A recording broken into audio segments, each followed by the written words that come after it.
Well, let's catch up with FIFA's Women's World Cup, which is in Australia and New Zealand. As a host reporter covering the Philippine football, I get frustrated in the lack of football coverage in the Philippines, certainly by the general media and TV cable companies. Remember, when Sky Cable, at a viewing cost of 300 pesos, they covered the men's FIFA's World Cup. And it was great, no problem at all.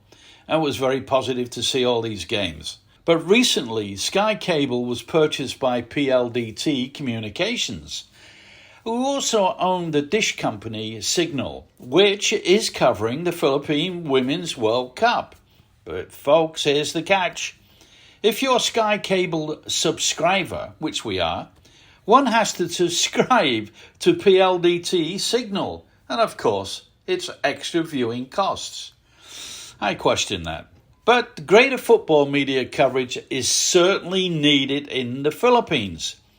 It's easy to point the finger at the Philippine Football Federation's president, Mariano Argenta Jr., of course. But his job extremely tough. He's dealing with the association or the federation here in the Philippines, but also he has to obviously go along with the ruling with the body of FIFA.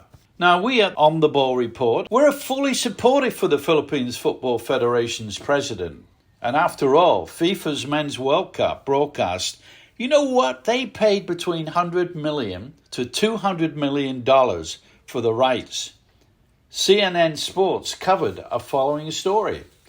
And this is how it read. FIFA's president, Gianni Infantino, threatened the Women's World Cup broadcast. You know what he was going to do? He was going to black out the 5 major European countries over unacceptable offers of media rights for this tournament. You have to ask yourself, what is enough for broadcast rights for the FIFA? Should FIFA support broadcasting for developing countries some of the costs, the likes of the Philippines, helping to grow the game? It's thanks to One Sports, the coverage of the highlights of the Women's World Cup so far, so the Philippine football fans can follow the team. And of course, the national team lost to Switzerland 2-0, but you know what, folks? They won it on pure experience. And their experience took them through on that mighty win 1-0 against host country New Zealand. So, congratulations to the team, coaches and the president of the Philippine Football Federation.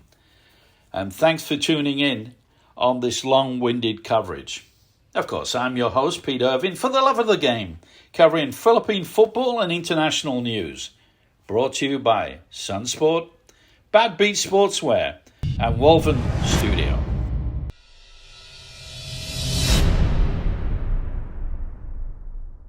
Share, like, subscribe, and ring the bell for news, interviews, breaking stories. Thanks for watching On The Ball Report.